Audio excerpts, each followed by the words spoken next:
Passage for Trumpet is one of Twilight Zone's most human and compassionate episodes, focusing on despair, self-worth, and rediscovery of purpose. The story follows a down-and-out trumpet player named Joey Crown. Joey is a gifted musician who once had a talent and promise, but his life has collapsed due to alcoholism, bad luck, and personal failure.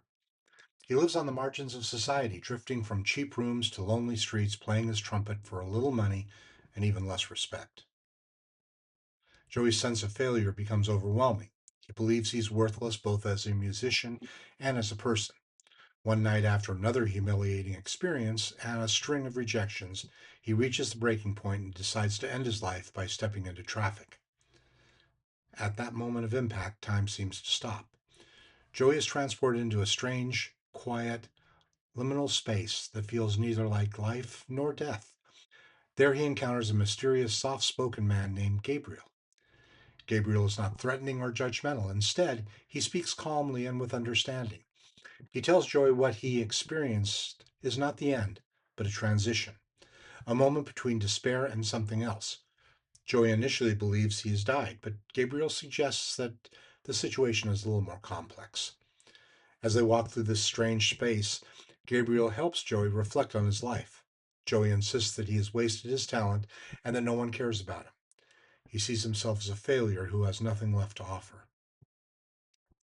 Gabriel, however, challenges this perception.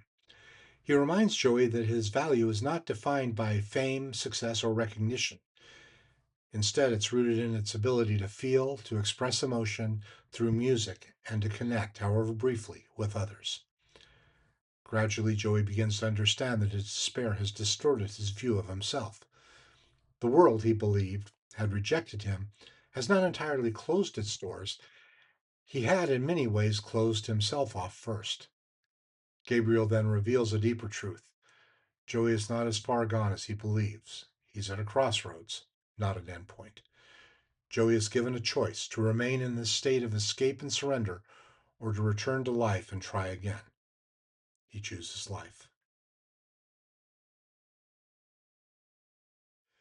Joey awakens back in the city, physically unharmed, standing near the place where he had attempted suicide. He still has nothing material, but something essential has changed: his perception of himself. In the final moments, Joey raises his trumpet and begins to play again, this time with renewed purpose. His music is not perfect or triumphant, but it is alive.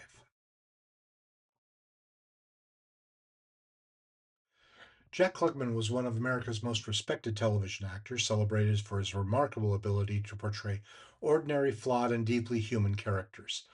Over a career that lasted more than 60 years, he became famous for starring in The Odd Couple and Quincy, M.E., while delivering some of the most memorable performances in The Twilight Zone.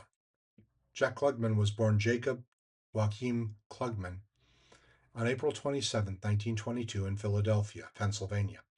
The son of a Russian Jewish immigrant, he grew up during the Great Depression.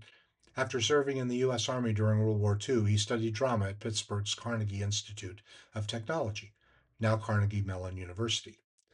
Like many young actors of his generation, he spent years struggling for work before finding success in New York theater and live television. During the 1950s, Klugman became familiar on live television dramas and anthology series. Unlike many leading men of the era, he lacked traditional Hollywood glamour, but he possessed extraordinary emotional authenticity. Directors quickly recognized his ability to portray vulnerable, working class, and emotionally complex characters. His early appearances included roles on Studio One, Playhouse 90, Alfred Hitchcock Presents, and Naked City. Klugman is one of the actors most notably associated with The Twilight Zone, appearing in 4 episodes: A Passage for Trumpet, A Game of Pool, Death Ship, and In Praise of Pip. Rod Serling admired Klugman's emotional range and repeatedly cast him in demanding dramatic roles. Although best known for television, Klugman appeared in several notable films, including 12 Angry Men, Days of Wine and Roses, and Goodbye Columbus. His role in 12 Angry Men remains one of the most acclaimed ensemble performances in film history. In 1970, Klugman achieved his greatest popular success as sports writer Oscar Madison on the television adaptation of The Odd Couple. Paired with Tony Randall as the obsessively neat Felix Unger, Klugman created one of television's most beloved comedy duos. The chemistry between the two actors helped make the series a classic, and Klugman won 2 Emmy Awards for his role. In 1976, Klugman took on another iconic role as Dr. R. Quincy on Quincy M.E. The series followed a medical examiner who investigated suspicious deaths and frequently challenged powerful institutions in power in pursuit of justice. The show was groundbreaking because it often addressed real world issues such as public health, safety regulations, and social problems. It became one of the most successful dramas of its era and further established Klugman as a television star. In 1989, Klugman was diagnosed with throat cancer. Surgery demanded one of his vocal cords and severely affected his voice, a devastating blow for an actor. Though determination and years of therapy, he gradually returned to acting and public life. His perseverance became one of the most admired chapters of his life. Klugman married Brett Summers in 1953. Although they later separated, they remained legally married for many years and had 2 sons. Known for his warmth, intelligence, and love of horse racing, Klugman was highly regarded by his colleagues throughout the entertainment industry. Jack Klugman died on December 24, 2012, at the age of 90. Today he is remembered as one of television's finest actors, a performer who could excel equally in drama and comedy. Whether portraying a desperate trumpet player in The Twilight Zone, the slovenly Oscar Madison, or the determined Dr. Quincy, Klugman brought honesty, compassion, and humanity to every role.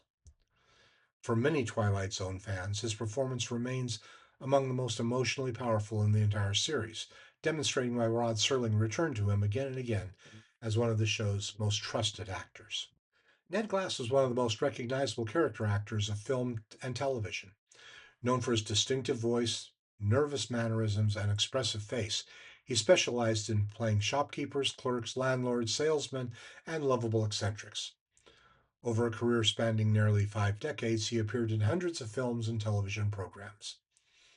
Ned Glass was born on April 1, 1906, in Random, Poland. His family immigrated to the United States when he was young, and he grew up in New York City. Before entering films, he worked in vaudeville and on Broadway as both an actor and director. Glass appeared on Broadway in the 1930s, including the acclaimed play Counselor at Law. His stage experience helped him develop the comic timing and character work that later became his trademark. In 1937, he signed with Metro-Goldwyn-Mayer and began a long career in Hollywood. Glass became a familiar face in movies from the late 1930s through the early 1980s. His memorable film roles included Doc, the drugstore owner in West Side Story, Leopold Gideon in Charade, roles in North by Northwest, The Love Bug, and Lady Sings the Blues. His slight build and anxious demeanor often made him ideal for comic or sympathetic supporting characters. Television viewers saw Glass constantly throughout the 50s, 60s, and 70s.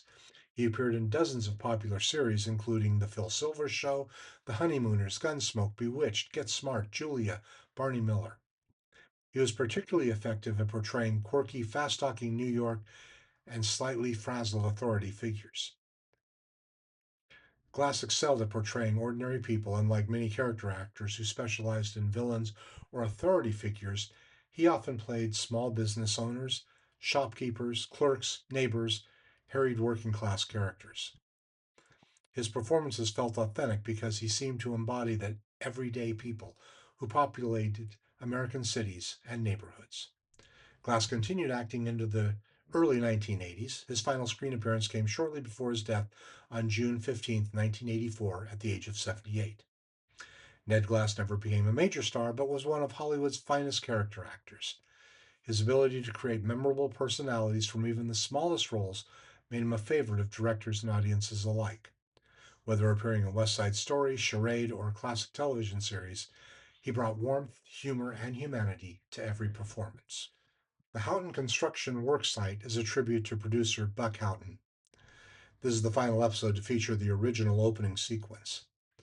When Joey is playing, it's obvious that the fingering doesn't match the tune, revealing that he really isn't playing at all. At one point, he even held a valve only halfway down, which would have resulted in a flat or a bad note. As Joey goes into the pawn shop to buy back his trumpet, There's a shadow of a boom mic on the wall to the left of the pawn shop door. And just above his head, as he enters the doorway, there's a reflection of the boom operator in the pawn shop window. This is the first of 4 episodes starring Jack Klugman. He and Burgess Meredith starred in more episodes than any other actors, not counting those who had smaller supporting roles. Oddly enough, all of Klugman's roles involved characters who die or appear to die during the episode. Joey realizes he's apparently dead because he has no reflection in the theater mirrors, but when he's in a bar and leans into the jukebox, there are reflections of his face and hand. After trying to talk to the ticket taker in the booth, Joey sees no reflection of himself in the mirrored walls when he turns to face it. But there's a slight visible reflection in the glass in the booth when he turns and approaches the ticket taker again. His shadow can also be seen on the wall, although he's supposed to be invisible. When Joey steps in front of the truck, the lady screams and there's a close up of her face. It pans out to a wider shot, and for a moment the scream can still be heard, but the woman's mouth is closed. The central theme is self perception versus reality. Joey believes he's a failure because he measures himself by external validation, money, recognition, and success. The episode challenges this by suggesting that worth is not determined by achievement alone. Talent and humanity exist even when they are unrecognized. Joey's downward spiral represents the realistic portrayal of depression, isolation, hopelessness, self blame, loss of identity. His belief that life has no meaning is not presented as objective truth, but as a distorted internal state. The episode is careful to show that his suffering is real, even if his conclusions about himself are not. Gabriel's in between space represents a psychological threshold. It's neither heaven nor hell, but a reflective state where Joey can confront his despair without its immediate consequences. This allows the story to explore whether a person can be pulled back from the edge through understanding rather than punishment. Gabriel is one of Twilight Zone's gentlest guiding figures. He does not shame Joey or demand instant transformation. Instead, he listens, questions, and reframes Joey's experiences. The episode suggests that compassion, especially at moments of crisis, can be more powerful than judgment or force. Joey's trumpet playing symbolizes identity and meaning. Even though his life has fallen apart, his music still exists as a core part of who he is. The episode argues that purpose is not something granted by success, it is something that survives failure if not completely abandoned. The story treats Joey's suicide attempt as not as destiny, but as a result of distorted thinking. He believes there is no future for him, but the episode reveals that belief is incomplete rather than true. The reframing is key. The tragedy is not inevitable, it is a reversible thing at the moment of realization. The passage for Trumpet stands out in the Twilight Zone because it is one of the series' most openly hopeful stories. Instead of ending with irony or punishment, it ends with recovery and renewed possibility. Its message is quiet but powerful. Even when a person feels completely broken, they may still be capable of returning to life and meaning. In the end, Joey's trumpet is not just an instrument, it's a reminder that identity and value can survive even the darkest moments, waiting for the chance to be heard again. Even though this episode does have all of those points of believing that it's not just an idea that somebody is not a success or a failure, it still didn't catch me. I still enjoyed the episode, but not, I guess, as a Twilight Zone truthful episode. It just didn't grab me that way. I liked it, and I will give it 4 out of 5 on a rating, but it is considered one of my weaker episodes of season 1. Watch it, judge for yourself, subscribe, like, please comment, and we'll see you on the next episode coming right up.